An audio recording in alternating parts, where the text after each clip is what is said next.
Alors, je me présente encore une fois. Mon nom est Alain Rioux, porte-parole pour des familles biologiques, des milliers de familles biologiques qui m'ont confié le mandat, notamment de défendre la primauté parentale et certains droits des parents biologiques au Québec. Sur les recommandations de la commission Laurent, on désire abolir l'article qui disait que le parent est le premier responsable de donner les soins à l'enfant et qu'on veut mettre dans l'article 4 que ce doit être les soins de l'État qui passent en premier. Et je rappelle encore une fois les paroles de M. Lionel Carman, c'est-à-dire que le gouvernement n'a plus besoin de la famille biologique, et la déclaration de M. François Legault le jour du dépôt du projet de loi 15. Dorénavant, l'intérêt de l'enfant va passer avant sa famille biologique. Donc, pour ces motifs, nous demandons aux parents biologiques, aux membres des familles biologiques, d'adresser un courriel à la commission parlementaire pour que nous puissions être entendus devant cette commission pour justifier nos motivations qui nous amènent à présenter des amendements législatifs dans ce projet de loi. Nos projets ont également été déposés aux Nations Unies. Ceci étant dit, on est rendu à l'amendement numéro 7.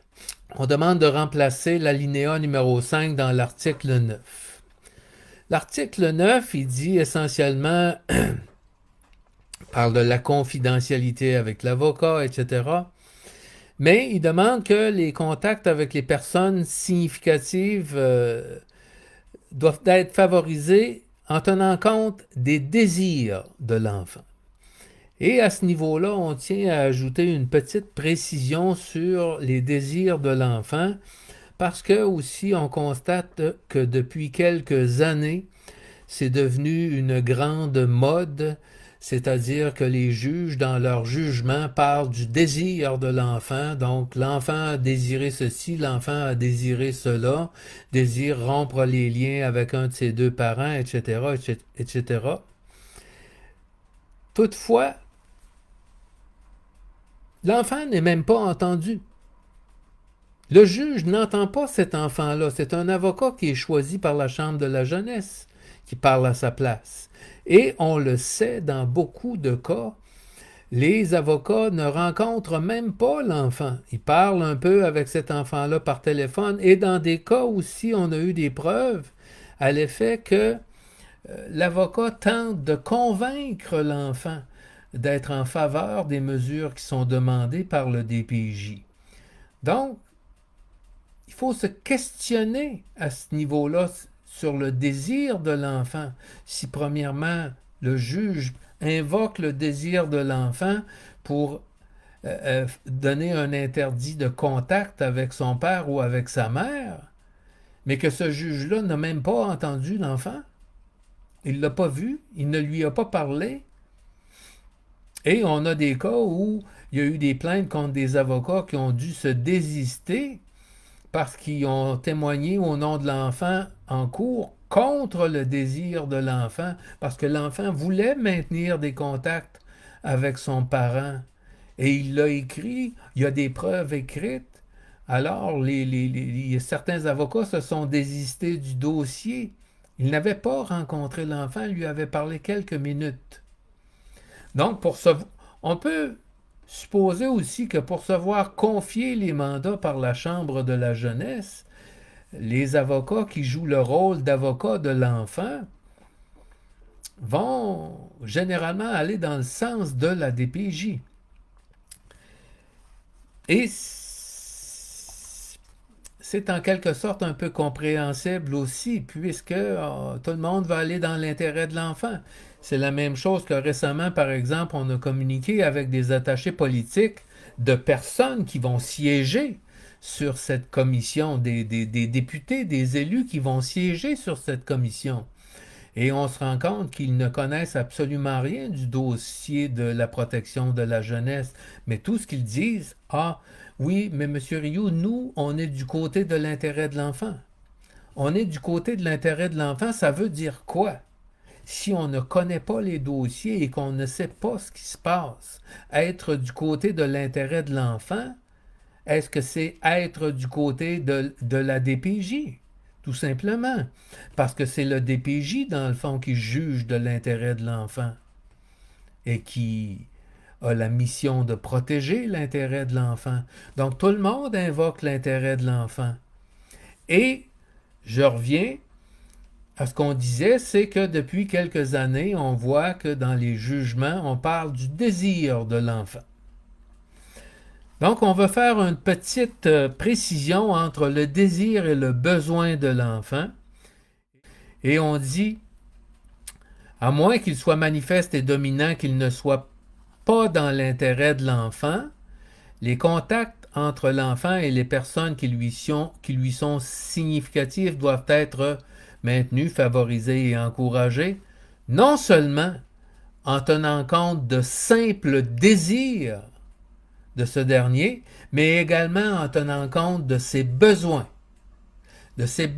notamment en considération de son besoin de pouvoir s'identifier à ses figures parentales. Et ça, c'est la Convention des Nations Unies qui reconnaît ça aussi, le droit d'un enfant séparé de ses deux parents d'entretenir des relations régulières avec ses deux parents. C'est un principe qui guide l'intervention de l'État dans la famille. Mais là, plus on avance, on parle juste de désir. Mais ce désir-là, bien souvent, comme je le dis, il n'est même pas exprimé par l'enfant devant le tribunal. Il est exprimé par un avocat qui le représente. Et on connaît des cas, je le répète, d'enfants qui voulaient continuer à entretenir des liens avec son parent non gardien, le parent qui n'a pas la garde exclusive, mais la DPJ en a décidé autrement, et on peut présenter des preuves aux législateurs que l'enfant, on a pris des décisions contre le gré de l'enfant, et même que l'intervenant a témoigné au tribunal en disant que ce n'est pas ce que l'enfant voulait, c'est ce que nous, on a décidé. Donc, le désir de... Et cet enfant-là n'a pas été entendu au tribunal. Donc, le désir de l'enfant, dans des causes judiciarisées, à un certain point, ça devient le désir de l'intervenant. Et des intervenants ont déjà témoigné à dire que ce n'était pas le désir de l'enfant, c'était notre décision. Donc, là-dessus, il faut donner des précisions. Il y a des avocats qui plaident contre le gré de l'enfant. Et les plaidoiries fondées sur un vague désir de l'enfant sont devenues monnaie courante chez les avocats de la DPJ. Là-dessus, on invoque une doctrine, dans le fond, qui a été faite d'un ouvrage de Mme Élise Mercier-Gouin, La place de l'enfant dans l'expertise et le difficile équilibre entre le désir et le besoin de l'enfant. La certitude qu'ils ont le droit de choisir devient délicat, surtout chez les enfants aux alentours de 10 à 12 ans, dit-elle. Et on en est rendu, comme je le disais, l'enfant le désire, on y va. Mais l'enfant le désire pourquoi? Des fois, l'enfant peut le désirer parce que l'autre parent le désire, parce que son parent gardien le désire. Donc, il faut être... Et peut-être que l'entourage du parent gardien le désire, peut-être que la famille du parent gardien le désire. Et un enfant, à l'âge de 10-12 ans, c'est influençable. Donc là, on invoque le désir de l'enfant et on s'en va vers une vérité qui n'en est pas une. Parce que c'est une, comme le dit c'est une apparente conviction. Donc cette dérive a cependant comme conséquence que de plus en plus d'enfants réclament le droit de couper tout contact avec un parent pour des motifs qui ne résistent pas à l'analyse. Donc aujourd'hui, n'importe quel enfant peut dire ah, moi je veux couper les contacts avec mon père ou je veux couper les contacts avec ma mère. Mais cette décision-là, il faut se questionner sur sa cause. Et aujourd'hui, on ne se questionne plus sur sa cause. On a besoin de fermer des dossiers et ça presse, il faut fermer des dossiers le plus rapidement possible à la DPJ parce que ça déborde la pile de dossiers. Donc, si un enfant dit ah, moi je décide que je ne veux plus voir ma mère ou mon père, on ferme le dossier, interdiction de contact. Pourtant, dans la psychologie, il est reconnu maintenant que l'enfant traverse mieux la crise de la séparation s'il peut demeurer en relation avec les deux parents. Et ça, c'est le malheur de beaucoup de familles dont les parents se sont séparés avec le fameux motif de conflit de séparation et qu'il y a un signalement à la DPJ. Lorsque la DPJ arrive, on a un motif idéal pour fermer le dossier. On sort un des deux parents de la vie de l'enfant. Maintenant, si le législateur ne soutient plus et ne fait plus la promotion de repères stables, des repères stables à travers le maintien des liens familiaux, qu'est-ce qui va arriver? Notamment avec la nation québécoise, si on en est rendu là. Donc, par sa faute d'inaction et son ignorance, le législateur va être pleinement responsable de cette notion qui s'est développée, la notion du parent jetable. Parce qu'aujourd'hui, vous connaissez probablement autour de vous déjà des parents qui sont même pas capables de parler à leurs adolescents, leurs enfants, parce que les ados ont décidé qu'ils ne voulaient plus parler à un de leurs deux parents. Et il y en a partout, c'est rendu monnaie courante. Donc là, dans notre société, on a mis en avant un simple désir. Est-ce que l'enfant est conscient, est capable de prendre une décision correcte qui n'est pas influencée par son entourage pour en arriver à décider pareille chose? Et est-ce que c'est dans l'intérêt de l'enfant? En tant que parent, vous avez des enfants, vous avez le devoir de prendre soin de vos enfants, bien entendu. Mais, je veux dire, depuis que le monde est monde, les parents ont aussi l'obligation de donner un minimum d'éducation et de référence à leurs enfants. Donc, si aujourd'hui il faut se plier au moindre désir de n'importe quel enfant qui ne repose sur rien, si on demande à l'enfant, oui, mais pourquoi tu veux plus voir ta mère? Bon, je sais pas, ça me tente pas. Ça me tente plus. Je veux voir mes chums, mes amis.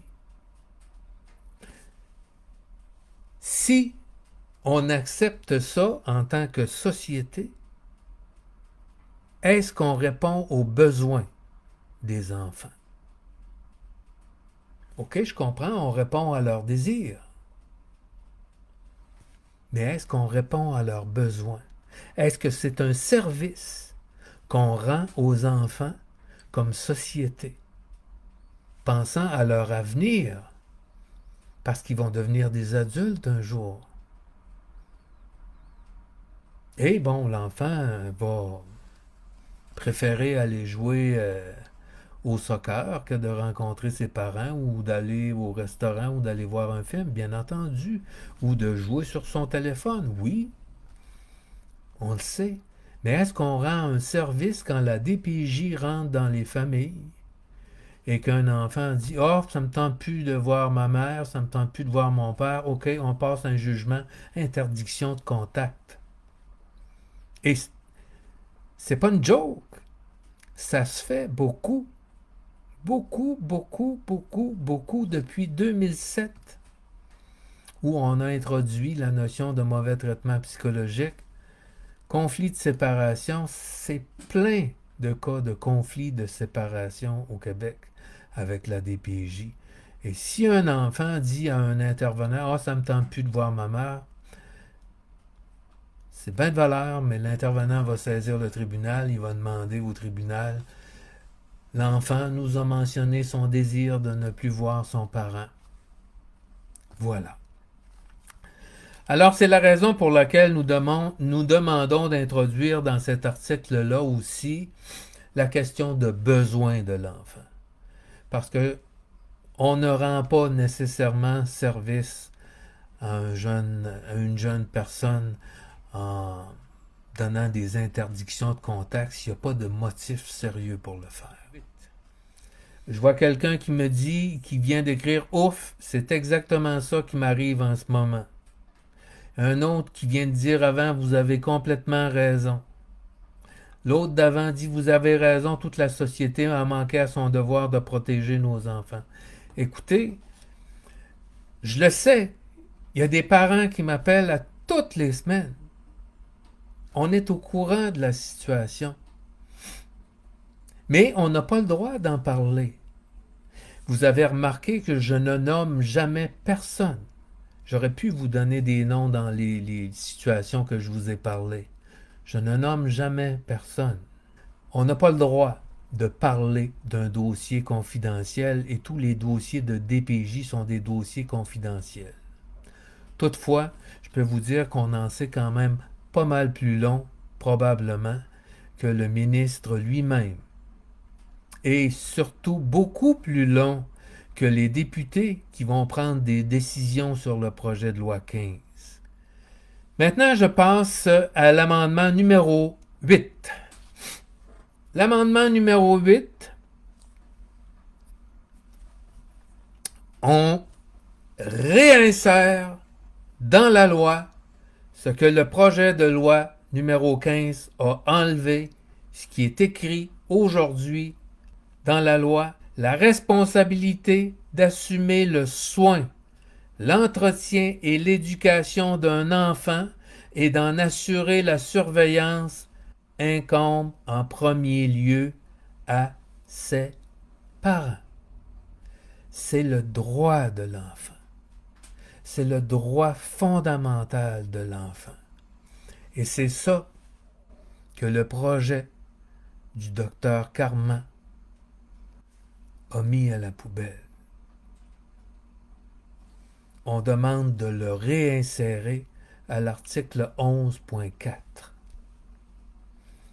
La responsabilité d'assumer le soin, l'entretien et l'éducation d'un enfant et d'en assurer la surveillance incombe en premier lieu à ses parents.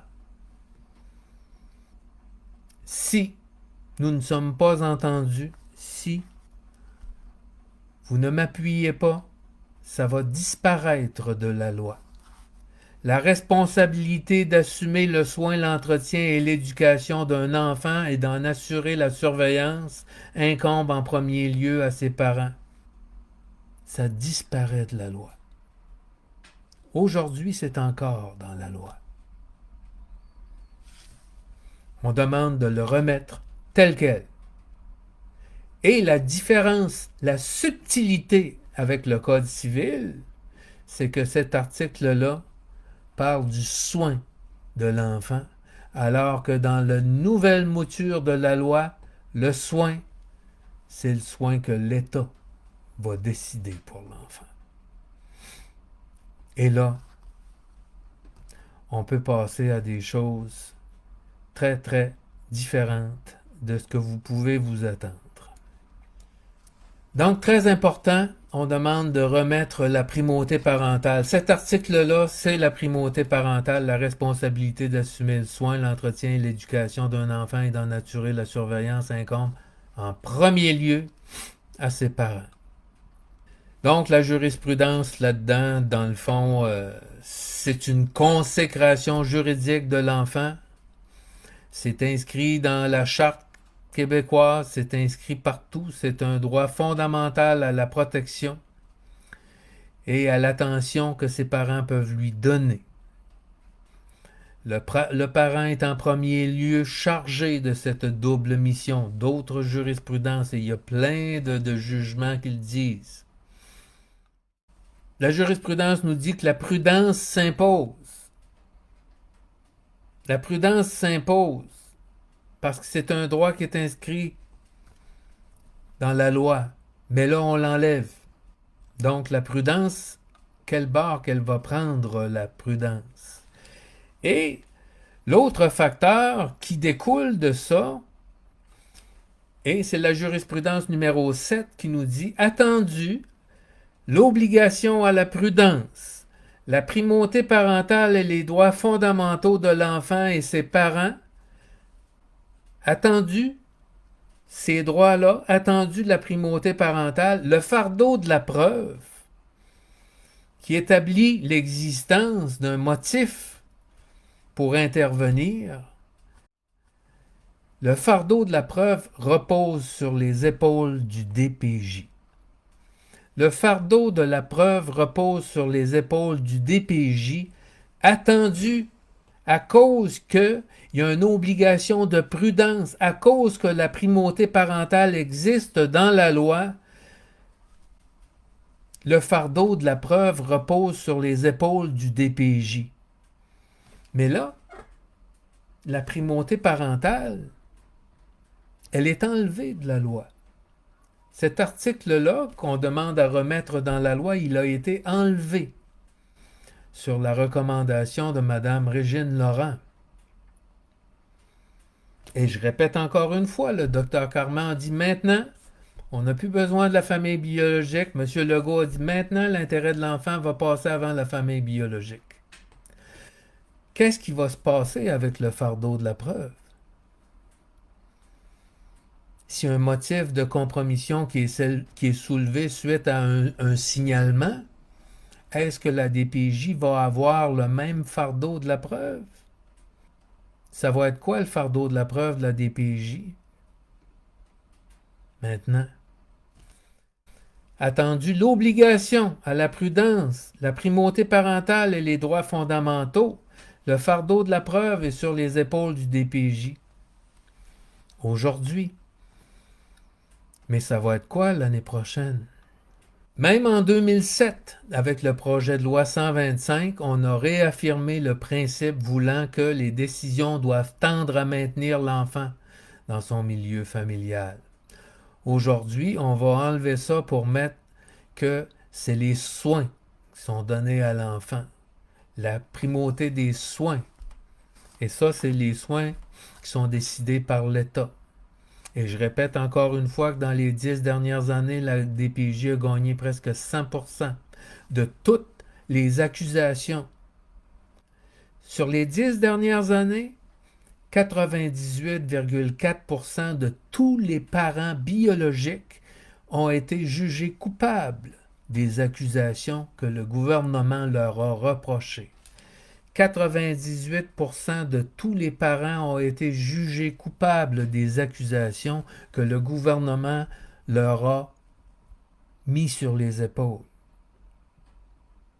Et là, on vient nous dire aujourd'hui que l'intérêt de l'enfant va passer avant la famille biologique.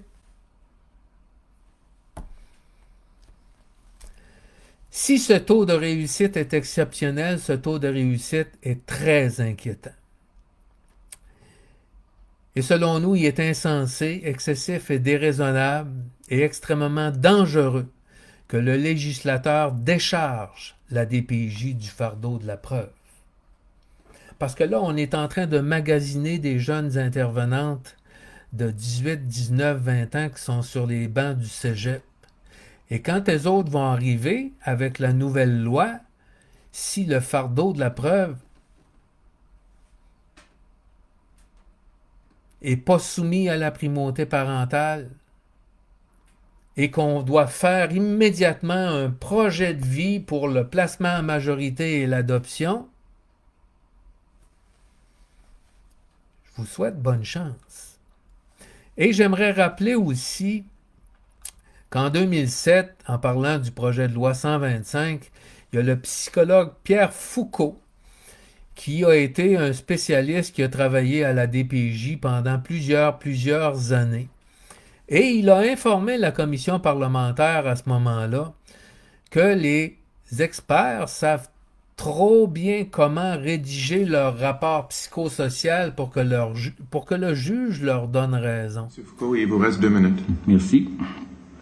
Je prends un exemple. Le juge Gobeil nous disait à un moment donné dans une conférence, 95% de vos recommandations sont retenues par les tribunaux.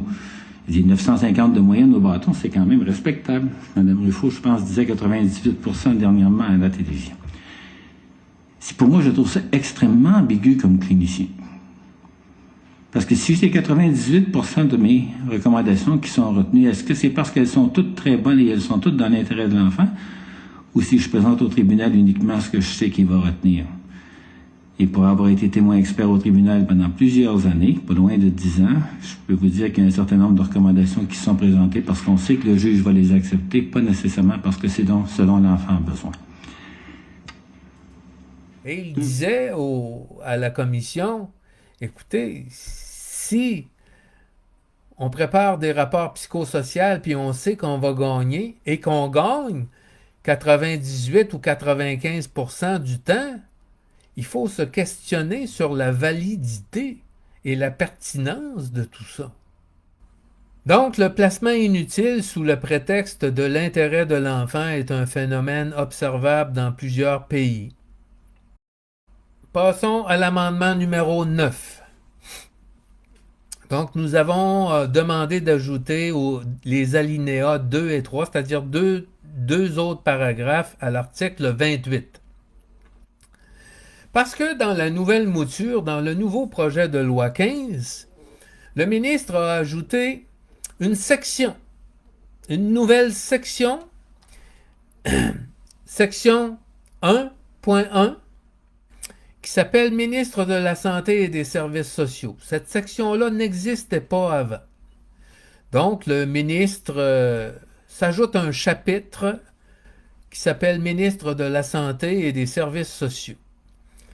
Donc, c'est l'article 28 qui dit le ministre de la Santé et des Services sociaux est d'office le conseiller du gouvernement sur toute question relative à la protection de la jeunesse ou aux enfants et aux familles en situation de vulnérabilité. Il peut à cette fin donner aux autres ministres tout avis qu'il estime opportun. Ça veut dire quoi? C'est un article complètement général qui n'a aucune portée particulière. Ça veut juste dire que le ministre de la Santé et des Services sociaux devient en quelque sorte le conseiller du caucus ministériel, mais on sait trop bien, j'ai travaillé à l'Assemblée nationale. Et je peux vous dire que dans le caucus ministériel, dans les 20-30 ministres qui sont là, la majorité n'ont pas grand-chose à dire. C'est le premier ministre qui parle, puis c'est 4-5 personnes autour de lui. Comme dans le cas présent, M. Dubé, M. Fitzgibbon, Simon Jolin-Barrette, une coupe d'eau. Après ça, les autres, ils suivent les directives. Et c'est comme ça que ça fonctionne. Dans les caucus des partis politiques, il y a une poignée de têtes fortes et les autres, c'est des députés d'arrière-ban. Ils n'ont pas grand-chose à dire et c'est les principaux députés, généralement des grandes villes de Montréal et Québec, qui défendent les grands dossiers. Les autres, ils suivent. Donc là, on vient s'ajouter un petit rôle au ministre de la Santé et des Services sociaux comme conseiller du gouvernement. Donc, nous prenons la balle au bond et nous demandons 2 nouveaux paragraphes. On demande, dans le cadre de sa fonction de conseiller, le ministre doit s'assurer que le gouvernement adopte de nouvelles politiques visant à déployer des pratiques innovantes dans le but de fournir tous les services de première ligne à l'enfant et sa famille sur l'ensemble du territoire québécois. Donc, il veut être conseiller, le ministre?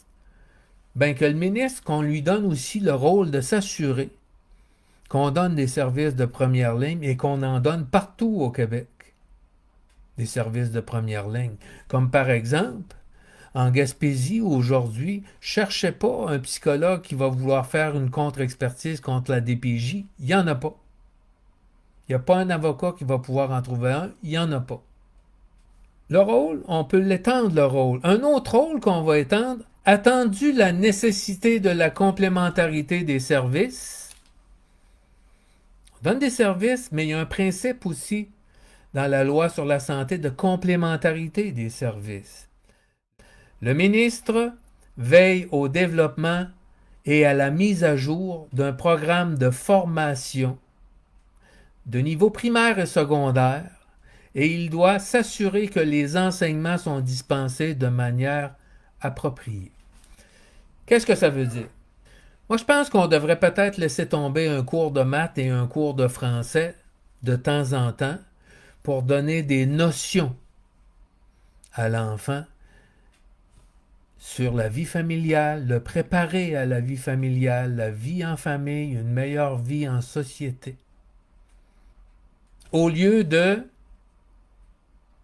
donner 1 milliard de dollars par année à des avocats et un autre milliard de dollars par année à des intervenants sociaux parce qu'il y a des problèmes dans la famille, ben qu'on fasse un peu de prévention en milieu scolaire. J'ai enseigné plusieurs niveaux de mathématiques. J'ai enseigné au Cégep du Vieux-Montréal et j'ai regardé aussi le programme du ministère de l'Éducation. Dans le programme de mathématiques et dans le programme de français, il y a un paquet de petits savoirs essentiels qu'on pourrait se passer et que, rendu en secondaire 4, les étudiants en ont jusque-là, des petits savoirs essentiels. Ils viennent tanner de tout ça. Donc, on pourrait laisser tomber peut-être une couple de cours pour avoir des discussions en groupe et parler en groupe de la famille et de voir qu'est-ce qui se passe dans les divorces, quels sont les droits des enfants, les droits des parents, et informer ces jeunes-là, les préparer à partir du niveau primaire, au lieu de payer des intervenants de la DPJ qui vont jouer à la police aussitôt qu'une femme va tomber enceinte sur le territoire. Et ça pourrait être un rôle qui pourrait être donné au ministre de veiller au développement de formation, d'un programme de formation qu'on donnerait au niveau primaire et au niveau secondaire. Ce qu'on recherche aujourd'hui, c'est la performance. On recherche des gens performants qui vont faire des grosses jobs payantes et qui vont rapporter beaucoup d'impôts au gouvernement. Mais, en contrepartie, les services de santé mentale, etc., on pourrait faire de la formation dès le primaire. Donc, il est nécessaire que le gouvernement prenne le virage dans l'esprit central qui sous-tend la réforme, c'est-à-dire des engagements sérieux. Parce que là, il y a du pelletage de nuages dans le rapport Laurent, mais dans la loi, on n'en parle pas de ça. Il faut que ce soit inscrit dans la loi. Et là, si le ministre veut s'ajouter une section juste pour lui, on peut l'étoffer, qu'il étoffe sa section. Pas juste de dire « Ah, je suis le ministre délégué à la santé, j'ai le pouvoir de conseiller. » Point. Ça veut dire quoi? Ça veut rien dire. Ça veut rien dire. Donc, on lui demande deux choses à ce ministre-là. De déployer des pratiques innovantes pour fournir des services de première ligne et deuxièmement, dans son rôle, de s'assurer auprès des autres ministres que ces pratiques de services de première ligne-là, ils se font sur le terrain et partout. Et d'assurer aussi un service d'éducation pour donner de l'information aux plus jeunes. Alors voilà, madame, monsieur, merci beaucoup.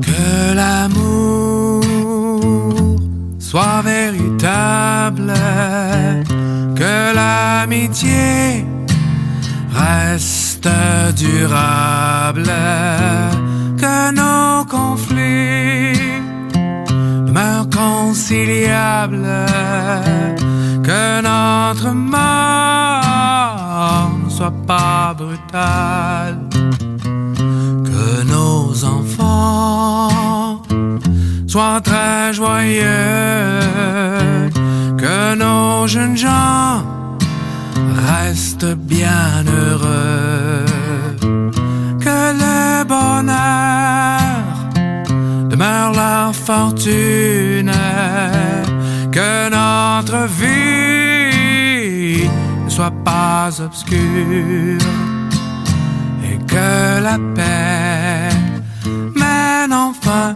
le monde.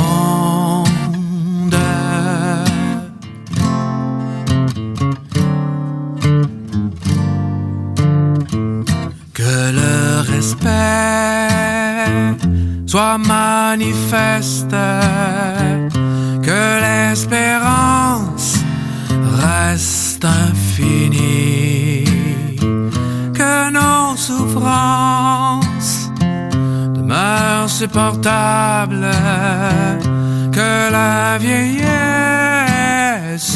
ne soit pas triste, et que la paix mène enfin le monde.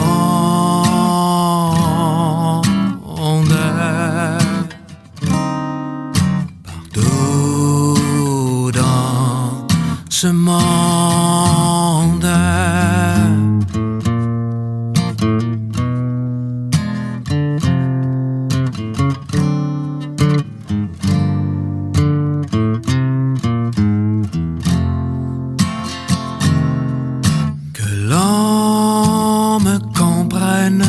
bien. Je ne vous demanderai rien. Et vous, vous en étiez douté que moi, je ne faisais que passer. Oui, moi, je ne faisais que passer.